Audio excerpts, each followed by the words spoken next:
என்று இந்திய மரபிலும் தமிழ் மரபிலும் எண்ணி பார்க்கின்ற பொழுது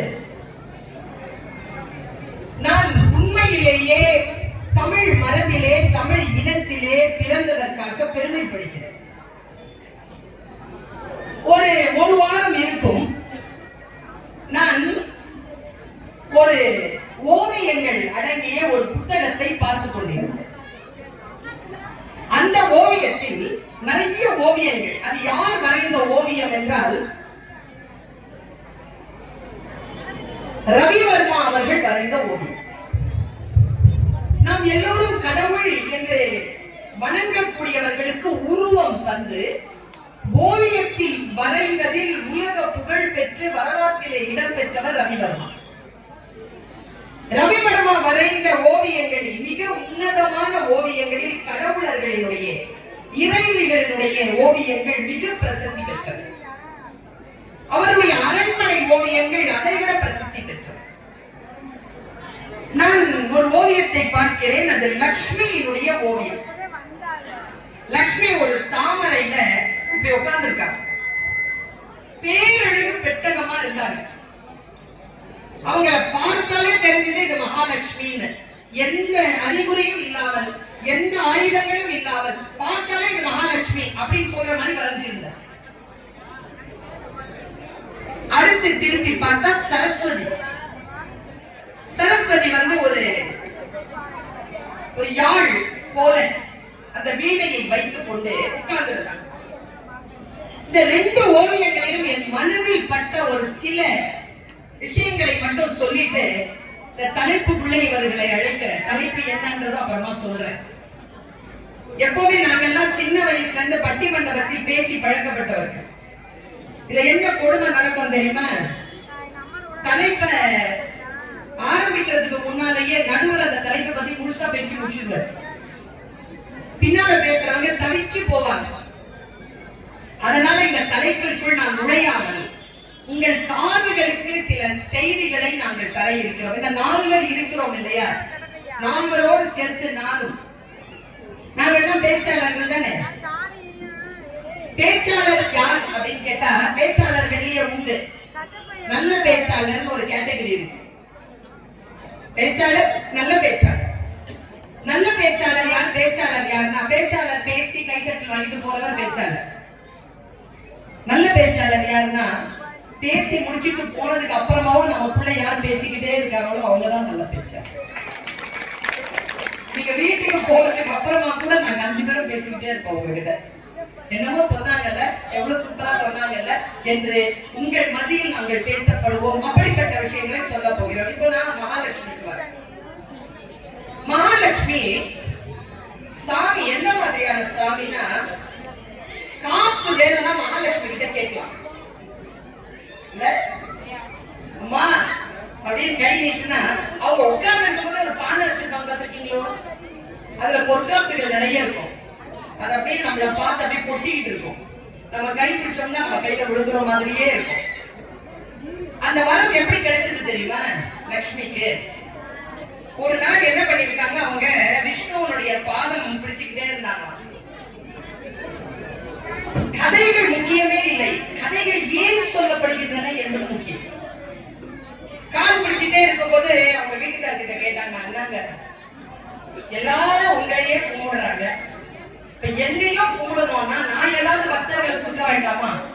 எனக்கு பெஸ்டா ஏதாவது ஒரு வரம் கொடுங்க, அதை நான் என்னுடைய பக்தர்களுக்கு கொடுக்கிறேன்னு. விஷ்ணு பார்த்தார். அப்படியா, சரி நீ ஒண்ணு செய், செல்வத்துக்கு நீ அதிபதி ஆயிடு. யாரு காசு கேட்டாலும் கொடுக்கல, ஒரு விஷயம் வர உனக்கு தந்தேன் கொடுத்துட்டோம்னா பயங்கர சந்தோஷப்பட்டாங்க லக்ஷ்மி. உங்களுக்கு தெரியும்ல, நம்ம ஏதாவது நம்ம வீட்டுக்காரர்கிட்ட கேட்போம், நம்ம வீட்டுக்காரர் நமக்கு கொடுத்துருவாரு, கொடுத்துட்டு யோசிப்பாரு தெரியுமா, இதுல நம்ம பவர் ஏதாவது குறைஞ்சிருமோ அப்படின்னு யோசிச்சு விஷ்ணு என்ன பண்ணாராம், நேரா ஒரு பையா ஒண்ணு போட்டாராம். இங்க பாரு, உங்ககிட்ட யார் கேட்டாலும் நீ எவ்வளவு வேணாலும் உங்களுக்கு கொடுக்கலாம், நான் நினைச்சேன்னா திருப்பி வாங்கிடுவேன் அப்படின்னு ஒரு பைலா போட்டேன். இது சரஸ்வதி அம்மாவுக்கு தெரிஞ்சிருச்சு. நேரா தன்னுடைய வீட்டுக்காரர்கிட்ட வந்தாங்க பிரம்மா கிட்ட. உங்களுக்கு தெரியும்ல பெண்களுடைய இயல்பு. யாராவது ஒரு பெண் தன்னுடைய கணவர் கிட்ட ஏதாவது ஒரு பரிசு பொருள் வாங்கியிருந்தா நாம உடனே நம்ம வீட்டுக்காரர்கிட்ட போய் அதை விட ஒரு துள்ளியாவது அவ 6 புடி செயின் கேட்டானா நம்ம 8 புடி, அவ 8 புடி கேட்டானா நம்ம 12 புடி, அவ வெறும் நெக்லஸ் கேட்டானா நம்ம கல்லு வச்ச நெக்லஸ். ஏதோ ஒரு வித்தியாசமா கேட்போம்ல. அவ வந்து கேட்டானா லட்சுமிக்கு அவங்க வீட்டுக்காரர் இவ்வளவு பெரிய வரத்து கொடுத்திருக்காரு, நீங்களெல்லாம் எனக்கு கொடுத்துறது.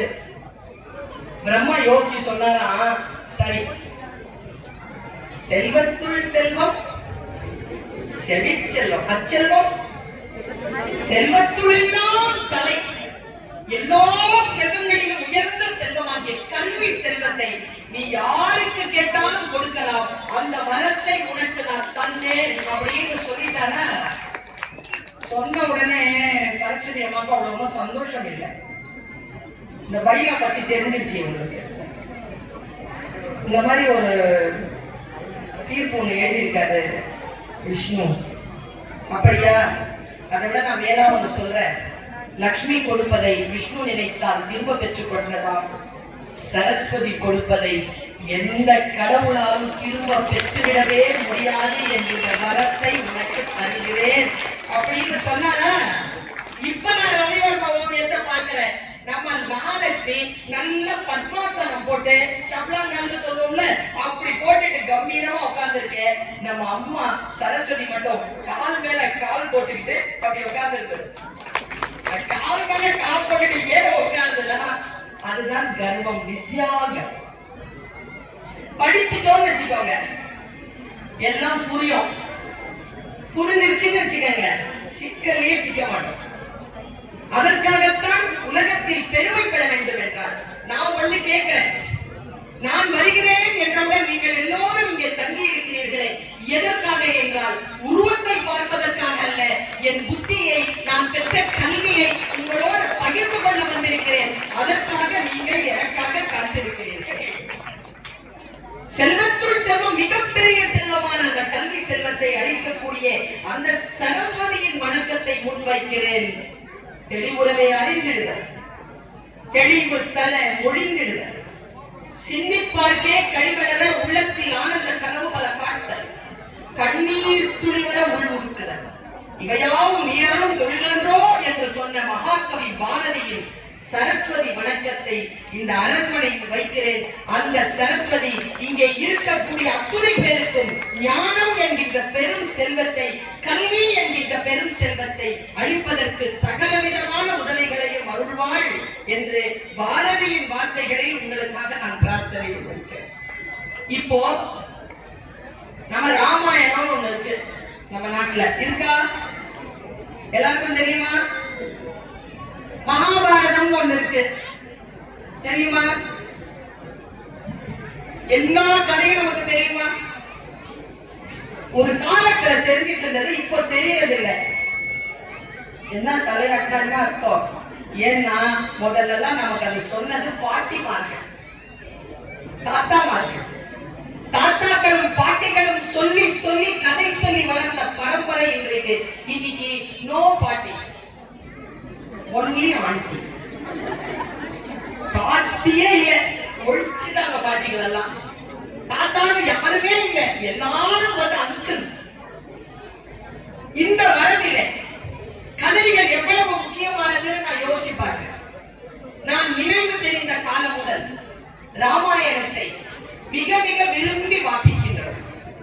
காலம் எனும் ஆழியிலும் காற்று மழை மூழியிலும் சாகாது கம்பன் அவன் பாட்டு, அவன் தலைமுறைக்கு எழுதி வைத்த சீட்டு என்று சொன்னார் கவியரசு கண்ணதாசன். நீங்க விநாயகரை பாப்பீங்கல்ல, விநாயகர் சதுர்த்திக்கு வந்ததில்ல. விநாயகருக்கு எத்தனை தந்தம்? எத்தனை தந்தம்? ஏக தந்தம். ஏக தந்தம் அவருக்கு. எப்படி ஒரு தந்தம் இன்னொரு தந்தம் எங்க போச்சு? இன்னொரு தந்தம் உடைஞ்சிருக்கும். இந்த லெஃப்ட் சைடு பாத்தீங்கன்னா அந்த தந்தம் உடைஞ்சிருக்கும். எப்படி உடைஞ்சது தெரியுமா அந்த தந்தம்? பாருங்க, காலம் மகாபாரதம் என்கின்ற கதை சொல்ல வியாசகனை செய்யுளாக எழுத அவர் எழுதுகின்ற பொழுது எழுதுவதற்கு வந்து உட்கார்ந்தவர் விநாயகர். எல்லாம் கிடைச்சது அவருக்கு. ஓலைச்சுவடி கிடைச்சிருச்சு, சொல் கிடைச்சிருச்சு. வேகமா எழுதுறதுக்கு பேனா கிடைக்கல. உடனே என்ன பண்ணாரு, இந்த கையில வச்சு எழுதிக்கிட்டே இருந்தவர். பேனா சீக்கிரமா, காலம் இல்லையா, வேகமா சொல்லி போகுது. பேனா அப்படி எழுதிக்கிட்டே இருக்கும்போது வேகம் பத்துல உடனே தன்னுடைய தந்தத்தை உடைத்து உடனே எழுதுவதாக மாற்றி மகாபாரத கதை எழுதினார் என்று வரலாறு சொல்லுகிறார். யானைக்கு அழகு தந்தம் தான். தன் தந்தத்தை உடைத்தும் கூட நமக்கு மகாபாரதம் என்கின்ற மாபெரும் காவியம் கிடைக்க வேண்டும் என்று நினைத்த கடவுள் விநாயகர். நமக்கு எவ்வளவு வசதி தெரியுமா?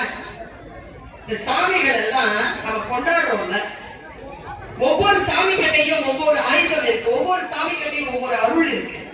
மனதார கோயிலுக்கு போய் அவர்களை வணங்குறோம் இல்லையா? அப்படி வணங்கக்கூடிய இந்த மார்க்கத்தில் தான் பெண்களை இறை நிலையில் வைத்து போற்றக்கூடிய ஒரு அற்புதமான வாய்ப்பு இந்த இந்து மதத்தில் கிடைத்திருக்கிறது. பெண்களை மிக மிக உயர்ந்த நிலையில் வைக்கக்கூடிய ஒரு வாய்ப்பு. அதிலே 9 நாள் நவராத்திரி அம்மனுக்கு. ஒரே ஒரு ராத்திரி தான் சிவன். நீங்க ஒண்ணுன்னா நாங்க 9. பெண்களுக்கான அதிகாரம், தச அவதாரங்கள் வந்தது மனித சமூகத்தை மேம்படுத்துவதற்காக. அதில் 2 அவதாரங்கள், ஒன்று ராம அவதாரம், மற்றொன்று கிருஷ்ண அவதாரம். 2 அவதாரங்களும் நமக்கு மிகப்பெரிய காவியங்களை நாம் படிப்பதற்கு, நம் பரம்பரையாக நாம் புரிந்து கொள்வதற்கான வாழ்வியல் ரகசியங்களை நமக்கு சொல்லியது. இப்போ பட்டிமண்டபத்தினுடைய தலைப்பு கேட்டீங்கன்னா ரொம்ப சந்தோஷமாயிருக்கு. இப்போ நம்ம சாதாரணமா சொல்லுவோம் இல்லையா, இந்த கதை படிக்கிறோம், இந்த கதையில எந்த கேரக்டர் உனக்கு ரொம்ப பிடிக்குது அப்படின்னு கேட்போம் இல்ல. ராமாயணத்துல எனக்கு ரொம்ப பிடித்த கேரக்டர் எதுன்னு சொல்லிட்டு என்கிட்ட கேட்டீங்கன்னா நான் வேற ஏதாவது சொல்றேன், எங்க அம்மா வேற ஏதாவது சொல்லுவாங்க. மகாபாரதத்தை எடுத்து உனக்கு எதோ ரொம்ப பிடிச்ச பாத்திரம் அப்படின்னா அதுல பல ஆயிரக்கணக்கான பாத்திரங்கள் மகாபாரதத்துல இருக்கு. இப்ப 2 காப்பியங்களையும் நாங்கள் இந்த மேடைக்கு கொண்டு வந்திருக்கோம். எனக்கு தெரிஞ்சு நான் சின்ன வயசுல ராமாயணம் சாகர் டிவியில வந்த அந்த ராமாயணம் இருக்குல்ல, அது தொடர்ந்து சின்ன வயசுல நான் பார்த்திருக்கேன். அதையும் மீறி அதில் இல்லாத மிகப்பெரிய நுணுக்கங்களை நான் கம்பராமாயணம் படித்து அறிந்திருக்கிறேன். கம்பர் நமக்குன்னே எழுதி வச்ச ராமாயணம் கம்பராமாயணம். கம்பராமாயணத்தெல்லாம் நம்ம படிக்கும் பொழுது அவ்வளவு அற்புதமா இருக்கும். அதை படிச்சு பேசுறவங்களுக்கு கேட்டா அவ்வளவு சுவையா இருக்கும். டிகேசி தான் சொல்வார், இந்த ராமாயணத்தை மட்டும் எடுத்துக்கிட்டு ட்ரெயின்ல மரம் மட்டும் ஏறிடப்படாது, ஏறினாலும் ராமாயணத்தை படிக்கப்படாது அப்படின்பாரு. ஏன் அப்படின்னு கேட்டா, நான் திண்டிவனத்துல இறங்கணும், விழுப்புரத்துல வந்து இறங்கிட்டேன் அப்படின்பாரு. நம்மை மயக்கும் பாடல்கள் நிறைந்தது ராமாயணம். மகாபாரதம் சாதாரணமான இலக்கியமா திரௌபதி அம்மன் கோவில்கள் வைத்து வழிபடுகிறோம். ஒவ்வொரு ஆண்டும் 18 நாட்கள் கூத்து கட்டுகிறோம், 18 நாட்கள் 48 நாட்கள் விரதம் இருக்கிறோம், படுகளம் அமைக்கிறோம், பூ விதிக்கிறோம். இப்படி நம்முடைய வாழ்க்கையில் அந்த பாத்திரங்களையும் அந்த கடவுளர்களையும் நம்முடைய ரத்த நாணங்களில் எடுத்துக்கொண்ட மண் இந்த தமிழ்நாடு.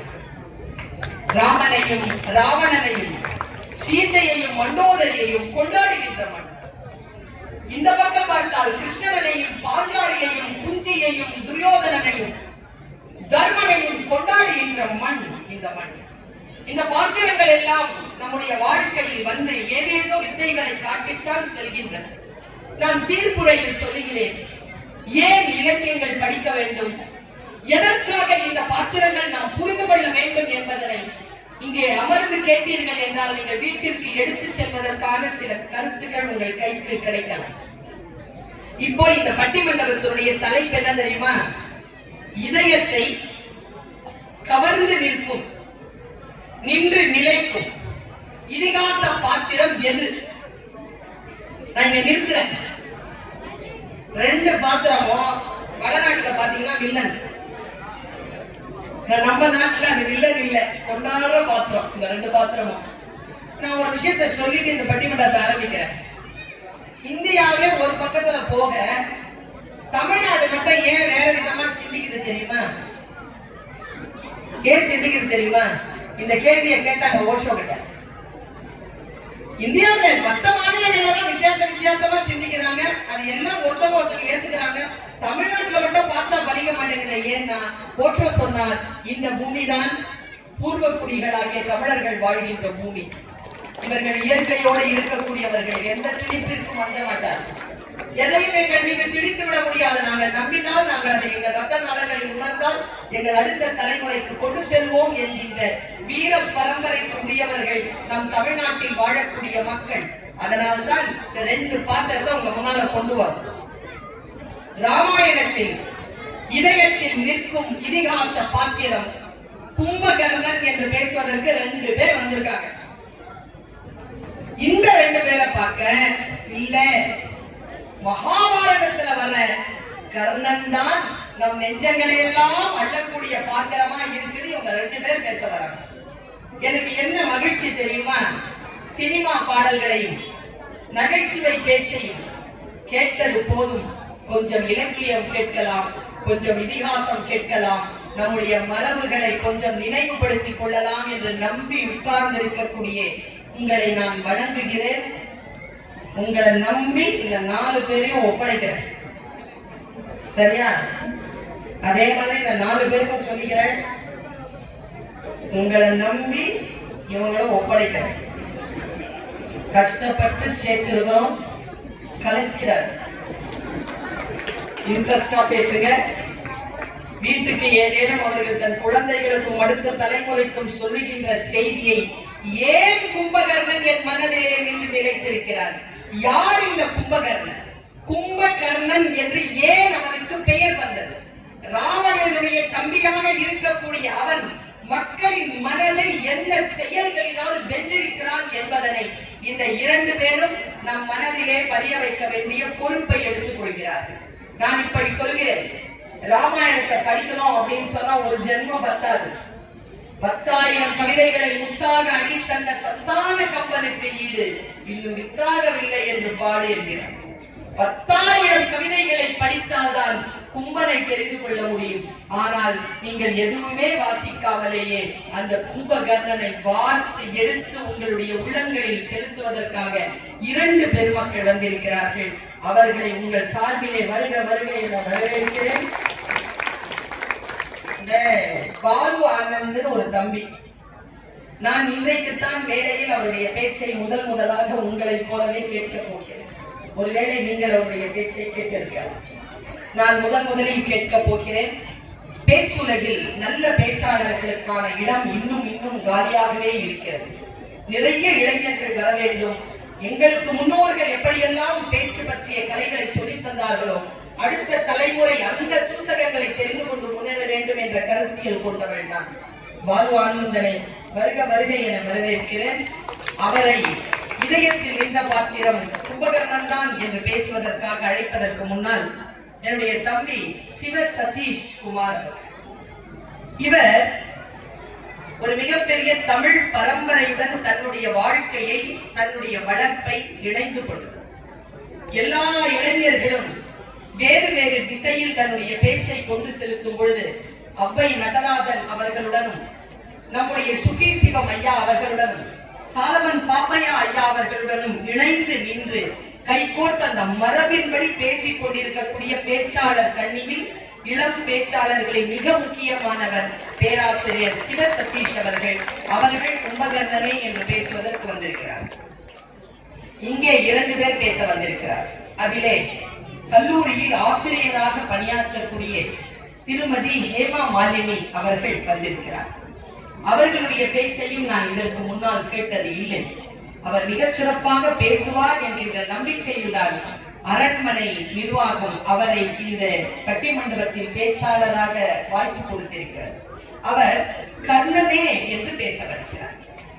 பெண்கள் எப்பொழுதும் பேச்சுத்துறையில் வருவது என்பது அவ்வளவு சுலபம் இல்லை. ஏன், என்ன காரணம்? 2 காரணம் தான். எங்க போனாலும் பொம்பளை பேச்சாளர் அப்படின்னு சொல்லிட்டு அந்த பெண்ணுங்கிறத சுமந்துகிட்டே போகணும். 2 என்னன்னா, ஆண்கள் சாதாரண புலம்பெயர்ந்து வந்துடலாம். ஒரு இடத்துல இருந்து இன்னொரு இடத்திற்கு போயிடலாம். ஆனா ஒரு பெண் தன்னுடைய வீடு, தன் பணி கடமைகளை எல்லாம் விட்டு இன்னொரு ஒரு இடத்திற்கு பயணம் செய்து பெயர்ந்து வருவது என்பது மிக மிக அரிதான ஒரு விஷயம். அவருடைய சொந்த ஊர் எது என்று எனக்கு தெரியாது. சிவகங்கையில் அவர் பேசுகிறார். ஒருவேளை சிவகங்கையில் அவர் பேசுவதை பார்க்கக்கூடிய மக்கள் உலகமெல்லாம் இருக்கக்கூடிய நாடுகளிலும், தமிழ்நாட்டிலும், இந்தியாவிலும் இருக்க பிற மாநிலங்களிலும் பேசுவதற்கு அழைப்பதற்கான வாய்ப்பு அவருக்கு வரக்கூடும். அவர் அப்படியான வாய்ப்புகளையும் எடுத்து செலுத்துகின்ற அளவில் இந்த மேடையில் பேச வேண்டும் என்ற என்னுடைய ஆர்வத்தை நான் காட்டிக்கொள்கிறேன். அடுத்ததாக பேச வருபவர் நம்முடைய உயர் நீதிமன்ற வழக்கறிஞர் திரு MP நாதன் அவர்கள். இலக்கிய செல்வர் என்று அன்போடு பெரியவர்களால் அழைக்கப்படுகின்றனர். சட்டத்திலே வல்லுநர். இப்பொழுது சட்டத்தில் பேச்சுரிமை குறித்து முனைவர் பட்டம் பெற இருக்கிறார். பல்வேறு விதமான எழுத்து ஆளுமையை கொண்டிருக்கக்கூடியவர். கவிதைகளையும் ஆய்வு நூல்களையும் சரி நிலையில் எழுதக்கூடிய ஆற்றல் பெற்றவர். அவர் பேசினால் சொல்வார்கள் இல்லையா, கிருஷ்ணன் கையில குழல் எடுத்தான்னா உலக உயிர்களே மயங்கும் என்று. அப்படி அவர் சொல்லெடுத்து பேசினால் உலக உயிர்கள் மயங்குகின்ற அளவிற்கு சொல்லெடுத்து பேசக்கூடிய ஆற்றல் பெற்றவர். அவர் அரசாங்கத்திலே வழக்கறிஞராக 13 ஆண்டுகள் பணியாற்றினார். மிக உயர்ந்த நிலையில் இருக்கக்கூடியவர். என்னை கேட்டால் நான் தமிழ் வழியில் படித்தவள், தமிழ் படித்தவள். தமிழ் படித்து தமிழை முன்னேற்றம் செய்கின்றவர்களை காட்டிலும் இந்த சமூகத்தில் மிக முக்கியமானவர்களாக நான் கருதுவது நிர்வாகத்திலும், மருத்துவத்திலும், பொறியியலிலும் இப்படி வழக்கறிஞர்களாக இருக்கக்கூடியவர்களும் தமிழை கையில் எடுத்து தமிழை அதிகாரத்திலும் பொருளாதாரத்திலும் முன்னிற்க வேண்டும் என்கின்ற கொள்கையிலே உறுதிப்பட்டவள் தான். அந்த நிலையில் நான் அன்னார்ந்து பார்க்கக்கூடிய ஒரு மிக அற்புதமான பேச்சாளர் வழக்கறிஞர் MP நாதன் அவர்களை கர்ணனே என்கின்ற தலைப்பில் பேசுவதற்காக அன்போடு அழைக்கிறேன். இப்போ ட்ரெயின் தொடங்குது. சைரன் ஒலிச்சாச்சு. சின்ன ஸ்டேஷன்ல நிக்காது. வேகமா போகிற எக்ஸ்பிரஸ் 10 நிமிடங்கள் முதலில் பேசக்கூடிய பேச்சாளர்களுக்கு அளிக்க போகிறது. நான் ஒண்ணு சொல்றேன், நான் கர்ணனா கும்பகர்ணனா நான் எதுவும் நினைச்சிட்டு வரல. நீங்க எல்லாரும் யாருக்கு அதிகமா கை தட்டுறீங்களோ அவங்களுக்கு தான் தீர்ப்பு. உஷாரா இருங்க. 2 பேருக்கும் தட்டுனீங்கன்னா அப்புறம் நானா பார்த்து ஏதாவது கொடுக்கணும். முதல் பேச்சாளராக எம்மையெல்லாம் மகிழ்விக்க வரும்படிக்கு திரு பாலு ஆனந்த் அவர்களை அழைக்கிறேன்.